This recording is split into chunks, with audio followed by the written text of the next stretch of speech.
అందరికీ నమస్కారం. శ్రీనివాస్ చెప్పే కథలకు మీ అందరికీ స్వాగతం. ఇప్పుడు మనం వినబోయే కథ 3 తరాలు. రచన పంగులూరు కృష్ణప్రసాద్ గారు. ఇల్లంతా సందడిగా ఉంది. పెళ్లి తంతంతా ముగిసి వారం తర్వాత ఈరోజే వీయేల వారు కొత్త కోడల్ని కాపురానికి దిగబెడుతున్నారు. బంధువర్గం అంతా ఈ ఊరే కావటంతో హడావిడి ఎక్కువగా ఉంది. ఇంటికి వచ్చిన స్నేహితులను, దగ్గర బంధువులను పలకరిస్తూనే ఏర్పాట్లన్నీ చేస్తోంది వసంత. వియ్యాల వారిని రిసీవ్ చేసుకోవటానికి భర్త రమేష్ స్టేషన్కి వెళ్ళాడు. అడిగిన వాళ్లకు సమాధానం చెప్తున్నా ఆమె మనసు అన్యమనస్కంగానే ఉంది. ఇంట్లో హడావిడిలాగానే ఆమె మనస్సు కూడా అలజడిగా ఉంది. దానికి కారణం ఈ పెళ్ళి సందడి కాదు, పొద్దున్న జరిగిన సంఘటనే మనసులో మెదులుతూ కుదురు లేకుండా చేస్తోంది. అన్ని ఏర్పాట్లు పూర్తయ్యాయి. సమయం సాయంత్రం 4 దాటింది. ఇల్లంతా ఒకసారి పరికించి చూసుకుని వచ్చే వాళ్ల కోసం ఎదురు చూస్తూ కాఫీ గ్లాస్ చేత పట్టుకుని ఓ పక్కగా కుర్చీలో కూలబడింది వసంత. పొద్దున్న అత్తగారు చెప్పిన మాటలు చెవిలో గింగురుమంటున్నాయి. ఇక చూడమ్మాయి వసంత, నీ మంచి కోసమే చెప్తున్నా. నువ్వు ఇప్పుడు అత్తవయ్యావు. వచ్చిన కోడల్ని జాగ్రత్తగా నీ అదుపులో ఉంచుకో. ముందు స్వేచ్ఛ ఇచ్చి ఆ తర్వాత బాధపడే పరిస్థితి తెచ్చుకోకు. కొడుకు కోడల్ని వేరు కాపురం పెట్టించాలని ఇంకో ఫ్లాట్ అద్దెకు మాట్లాడేవటగా, అది చాలా తప్పు. ఇప్పుడే వాళ్లకు బాధ్యతలు అప్పచెప్పడం మంచిది. వదిలేసావనుకో, రేపొద్దున ముసలాళ్ళై వాళ్ళ దగ్గరికి చేరినప్పుడు మీరు వాళ్ళకు బరువు అయిపోతారు. మీ పొడ వాళ్ళకి గిట్టకుండా పోతుంది. పెద్దదాన్ని ఎందుకు చెప్తున్నానో అర్థం చేసుకో. ఒక్కసారిగా షాక్తో నిలబడిపోయింది వసంత. మీ పెళ్ళైన మొదట్లో నేను మిమ్మల్ని వేరుగా ఉంచుదామనే అనుకున్నాను. అది అప్పట్లో కుదరలేదనుకో. ఇది తనకు తెలియని కొత్త విషయం ఆమె చెప్పుకుపోతోంది. అది మా మంచికే అయింది. అందరం కలిసి ఉండబట్టి నువ్వు బాధ్యతలకు అలవాటు పడ్డావు. ఈ ముసలితనంలో మమ్మల్ని చక్కగా చూసుకుంటున్నావు. నీ ముసలితనం కూడా ఇలాగే హాయిగా ఏ చీకు చింత లేకుండా సాగిపోవాలనుకుంటే వాళ్ళను వేరు కాపురం పెట్టించే ఆలోచన కట్టిపెట్టి అందరూ అక్కడే సర్దుకుని ఏర్పాటు చేయి. జాగ్రత్త సుమి, ఆనక చెప్పలేదు అనుకోకు. అత్తగారు అన్న 4 మాటలు వసంత ఆలోచనలను ఒక్క కుదుపు కుదిపి పెరుగు చిలికినట్టు చిలికేశాయి. వసంతకు అత్తగారితో చెప్పుకోదగ్గ అభిప్రాయ భేదాలు ఇప్పుడు లేవు. ఆవిడ మాట వినకూడదని కానీ ధిక్కరించాలని కానీ ఆలోచన కూడా లేదు. పెద్ద ఆవిడ అంత అక్కరతో తన వృద్ధాప్య జీవితం గురించి ఆలోచించి అనుభవంతో సలహా చెప్పడంతో వసంత మనసులో సంఘర్షణ మొదలైంది. ఇక కొడుకు పెళ్లి కాగానే వేరు కాపురం పెట్టించాలన్న ఆలోచన ఇప్పటిది కాదు. ఎన్నో ఏళ్ల నుంచి దృఢ నిశ్చయమే మనసులో వేళ్ళూనుకుంది. వసంత ఆలోచనలు ఒక్కసారిగా గతంలోకి పరిగెత్తాయి. తమకొక్కగానొక్క కొడుకు సిద్ధార్థ. వాడు ఉద్యోగంలో స్థిరపడ్డాక మంచి సంబంధమని ఏరికోరి తామే శిరీషను చూసి పెళ్లి చేశారు. పెళ్లి చూపుల్లో చూసినాడే వసంతకు శిరీషలో తనలో తను చూసుకున్న ఫీలింగ్. ఇప్పుడంటే అన్ని పనులు సమర్థించుకుంటూ చేసుకుపోవటం, అవసరమైతే సర్దుకోవటం అలవాటైపోయింది. కానీ పెళ్ళై కోడలుగా అడుగుపెట్టిన తొలినాళ్లలో తానెంత ఇబ్బంది పడింది, ఏం కోల్పోయింది గుర్తొచ్చింది. చిన్న చిన్న ఆనందాలకు కూడా మొహం వాచిపోవాల్సిన పరిస్థితి. అత్తమామలకు తన భర్త రమేష్ ఒక్కడే కొడుకు. ఆదాయం విషయంలో ఇబ్బంది లేకపోయినా ఖర్చు పెట్టుకోవాలంటే కోడలు దుబారా మనిషి అని ముద్ర పడిపోతుందేమో అని భయం. భర్త సాయంత్రం 5:30కే ఇంటికొచ్చిన వంటింట్లో పని పూర్తి చేసుకుని రాత్రి 9 గంటల తర్వాతే పలకరించుకోవడానికి వీలయ్యేది. నెలకొక్కనాడైనా ఒక సినిమా చూసి బయట భోజనం చేసి రావాలంటే పెద్దవాళ్ళు రారు, బయట తినరు. ఇంట్లో అన్నీ వండి వాళ్ళకి అమర్చి వెళ్ళాలంటే సరదా చచ్చిపోయేది. నచ్చిన పని చేయాలన్నా, టీవీలో నచ్చిన ప్రోగ్రాం చూడాలన్నా కూడా సాంప్రదాయాల పేరిట కనిపించని ఆంక్షలు అడ్డుపడుతూ ఉంటే ఊపిరి సలిపేది కాదు. తాను డిగ్రీ చదివి టైప్ హయ్యర్ కూడా పాస్ అయింది. చిన్నపాటి ఉద్యోగంలో చేరైనా సంపాదన కళ్ళ చూడాలని, సొంతంగా ఖర్చు పెట్టుకుని చిన్ని చిన్ని కోరికలు తీర్చుకోవాలని ఆశపడ్డాను. అది అత్తగారు వెంటనే అప్పగించిన బాధ్యతల వల్ల నెరవేరలేదు. అత్తగారు చెడ్డదేమీ కాదు, కానీ సాంప్రదాయ పద్ధతులకు భిన్నంగా ఆలోచించనిచ్చేది కాదు.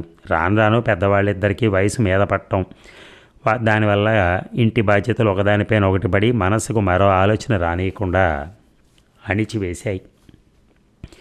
ఇక జ్ఞాపకాల దొంతరలోంచి బయటపడింది వసంత. మళ్ళీ ఇప్పుడు కొత్త కోడలుగా శిరీషను చూడటంతో తొలినాటి జ్ఞాపకాలు నిద్రలేచి అప్పటి అణగారిన ఆశలు మేమున్నామంటూ తలెత్తాయి. ఇప్పుడు తన కోడలకు అటువంటి అసంతృప్తులు కలగకూడదని ఆలోచిస్తోంది. తను కోల్పోయిన స్వేచ్ఛ, తీరని చిన్న చిన్న ఆశలు, ఆ తాలూకా బాధ తన కోడలికి కలగనివ్వకూడదని తపన పడుతోంది. అందుకే తను కోల్పోయింది ఏది శిరీష విషయంలో జరగకూడదని వేరు కాపురం ఆలోచన చేసింది. కానీ ఉదయం అత్తగారు చెప్పిన మాటలు విన్నాక ఏం చేయటానికి తోచని సందిగ్ధత ఆవహించి మనసు గుంజాటన పడుతోంది. ఏనాటికైనా తాము కొడుకు దగ్గరికి చేరాల్సిన వాళ్లే ఇప్పుడు వాళ్లను ఒంటరిగా ఉండనిస్తే రేపొద్దున తమ బాధ్యతలు తీసుకోవటానికి కొన్నాళ్ళైనా స్వేచ్ఛగా మమ్మల్ని ఉండనిస్తే ఆ తర్వాత ఎలాగూ బాధ్యతలు తప్పవు, సంతోషంగా స్వీకరిస్తాం కదా అని అప్పట్లో తను అనుకునేది. ఇప్పుడు 3వ తరం శిరీష కూడా అలాగే ఆలోచిస్తుందా, లేక వేరు కాపురం తర్వాత అత్తగారు చెప్పినట్టు తన బాధ్యతను బరువు అనుకుంటుందా? ఇప్పుడు విడి కాపురం పెట్టించేయాలా వద్దా? కోడలి పాత్ర నుంచి అత్తగారు కాగానే నేను స్వార్థంగా ఆలోచిస్తున్నానా అంటూ తనను తాను ప్రశ్నించుకుంది.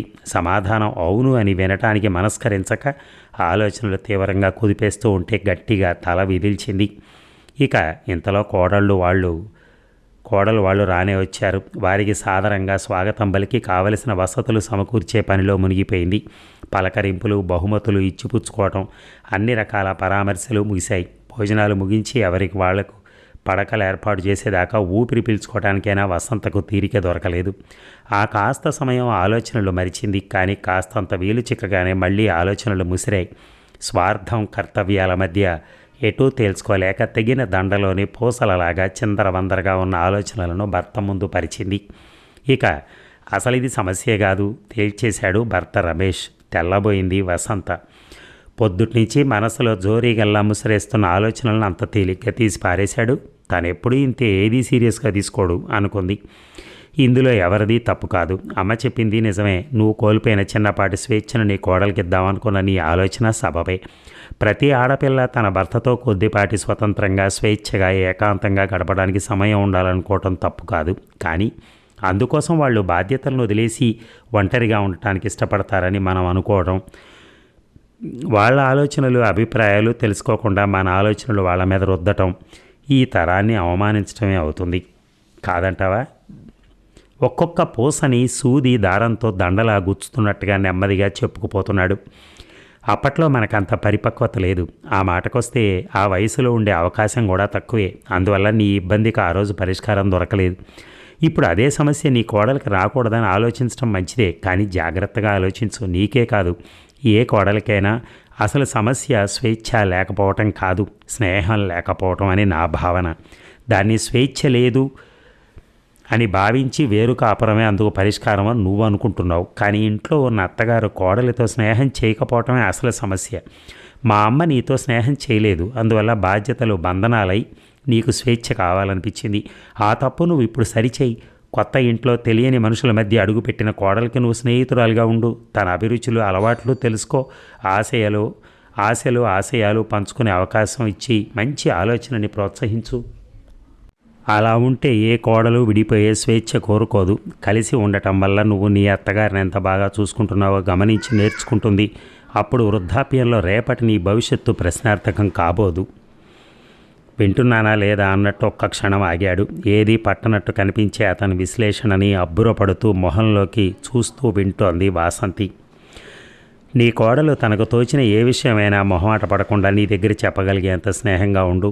అప్పుడు నువ్వు పని కట్టుకుని తనకు స్వేచ్ఛ ఇవ్వవలసిన పని లేదు. తను స్వతంత్రించి నీ దగ్గర స్వేచ్ఛ తీసుకోవాల్సిన, అసంతృప్తితో నీకు దూరంగా వెళ్ళిపోవాల్సిన అగత్యమూ ఉండదు వివరంగా చెప్పాడు. ఉద్యోగ బాధ్యతల వల్ల వేరే ఊరిలో ఉండవలసి వచ్చినప్పుడు వేరే కాపురం తప్పులేదు. కానీ కేవలం స్వేచ్ఛ కోసం బంధాలు, బాధ్యతలు వదిలేసి ఆప్యాయతల పందిరి లాంటి ఉమ్మడి కుటుంబం నుంచి విడివడిపోయి వేరు కాపురం పెట్టాల్సిన అగత్యం ఎవరికీ రాకూడదనేది నా అభిమతం. కొత్తగా వచ్చిన కోడల్లో 3వ తరం ప్రతినిధిని, వృద్ధాప్యంలో అమ్మలో మొదటి తరం ప్రతినిధిని చూస్తూ ఇద్దరికీ న్యాయం జరగాలని కోరుకునే మధ్యంతరం ప్రతినిధినైన నువ్వు 3 పాత్రల్లో 3 తరాలను చూస్తూ అనవసరమైన గందరగోళానికి గురవుతున్నావు. జాగ్రత్తగా చూస్తే నువ్వు భావిస్తున్నట్టు అవి 3 తరాలు కావు. కుటుంబ వ్యవస్థలో ఒకే సమయంలో చూడగలిగే 3 దశలు మాత్రమే. స్నేహం అనే సన్నటి దారంతో ఈ 3 దశల్ని పువ్వులుగా అనుసంధానించి అందమైన గుచ్ఛంగా కూర్చోవటం ఖచ్చితంగా సాధ్యమే. అదెంతో బాగుంటుంది, అందరికీ మంచిది కదా. ఆ రకంగా నీ సమస్యగా పరిష్కారం దొరికిందని అనుకుంటున్నాను. ఆ పై నిర్ణయం నీ ఇష్టం. నీకు ఆ స్వేచ్ఛ ఎప్పుడూ ఉంది అని ముగించాడు రమేష్, స్వేచ్ఛ అనే పదాన్ని ఒత్తి పలుకుతూ. నిజమే, అందరినీ బాధ్యతగా చూసుకోవటం వల్ల స్వేచ్ఛ అదే తనకు దక్కలు పడింది. భర్త చెప్పిన పరిష్కారం విన్నాక వసంతకు కర్తవ్యం బోధపడి మనసు తేలికైంది. కోడలితో రేపటి స్నేహాన్ని గురించి ఆలోచిస్తూ వేరు కాపురం ఆలోచనను మనసు నుంచి తుడిచేసి ప్రశాంతంగా నిద్రలోకి జారిపోయింది. అదండి కథ. అద్భుతమైన కథ నిజంగా. ఒక అత్తయ్య కోడలికి చెప్పడం అంటే ఎంత గొప్ప చూడండి అసలు నిజంగా. అలాంటి స్నేహాన్ని కోరుకుంటున్నామని చెప్పినప్పుడు, అలా ముందుకొచ్చినప్పుడు నేను ఎలా ఉండాలో కూడా అర్థం చేసుకుంది ఆమె. ఇలాగా అత్త కోడళ్ళు కూడా ఇలా కలుసుకుని మాట్లాడుకుని ఇలా చేసే కార్యక్రమం ఉంటే, అలాగే భర్త కూడా సలహాలు ఇచ్చే పరిస్థితి ఉంటే ఎక్కడైనా ఏ ఇల్లైనా ప్రశాంతంగా గడిచిపోతుంది. Thank you.